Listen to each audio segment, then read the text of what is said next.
7 வயசுலேருந்து நான் வீட்டில் சொல்லாமல் 8 வயசுலேருந்து நான் அந்த 12B பஸ்ஸு பிடிச்சி நான் ஓரோ தியேட்டராக போய் நான் தனியாக வந்து அட்லீஸ்ட் ஒரு 30-40 படம் பார்த்தேன். எந்த வயசில்? Right from 7-8.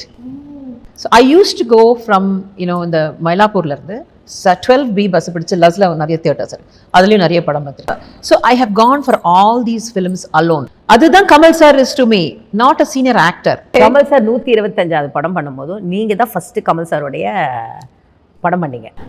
எனக்குள் ஒருவன் படம் நடிச்சிங்க, கரெக்டா? கரெக்ட். ஸோ 125 படம் அவர் முடிச்சிட்டாரு. எப்படி அந்த கமல் சாரோட நடிக்கும் போது அந்த, ஏன்னா எனக்கு தெரியும் ஏவிஎம்ல வந்து அங்கே மழை சாங் எடுத்துட்டு இருக்காங்க, இங்க சரோஜா மாஸ்டர். ஆமா, இங்க வந்து நாங்கள் புன்னகை மன்னன் எடுத்துட்டு இருக்கோம். Right, correct. புன்னகை மன்னன் எடுத்துட்டு இருக்கோம். அப்போ நீங்க இப்படி போகும்போது எனக்கு வந்து ஷோபனா மேம்னு இன்ட்ரடியூஸ் பண்ணிவிடல, லலிதா மத்மனி மேம் இருக்காங்களே அவங்களோட ரிலேஷன் அப்படி. So we are crossing like this. அப்பதான் நானும் பார்த்தேன், நானும் அப்பதான் ஸ்கூல் படிச்சுட்டு அப்படி கிராசிங்.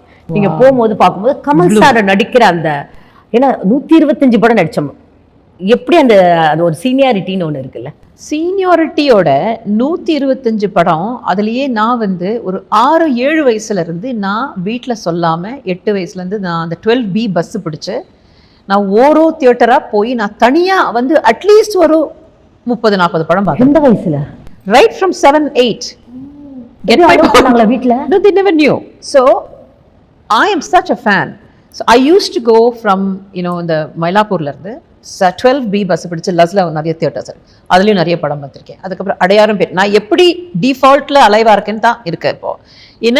அப்புறம் மவுண்ட் ரோட்லேயும் வந்து நான் இந்த மாதவியும் சார் நடிச்சது பாலசன் சார் படம், மாதவியோட ராஜபார்வையெல்லாம் நான். So I have gone for all these films alone. அதுதான் Kamal sir is to me, not a senior actor. So எனக்கு அந்த ஒரு ஆப்பர்ச்சுனிட்டி கிடைக்கும் போது எனக்கு ஐ திங்க் எனக்கு வாயே போயிடுது, எனக்கு ஸ்பீச்சே வரல. டைலாக் சொல்லும் போது மட்டும்தான் ஸ்பீச் வந்தது.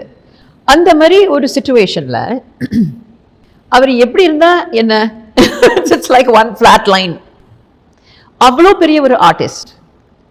I was a kid and I am very lucky because அவரும் கொஞ்சம் வந்து இந்த சூயிங்கம்லாம் சாப்பிடக்கூடாது, என்ன ஷார்ட்லேயே சூயிங்கம் இந்த சைடில் வச்சுப்பேன் அப்போல்லாம் அந்த பழக்கம்.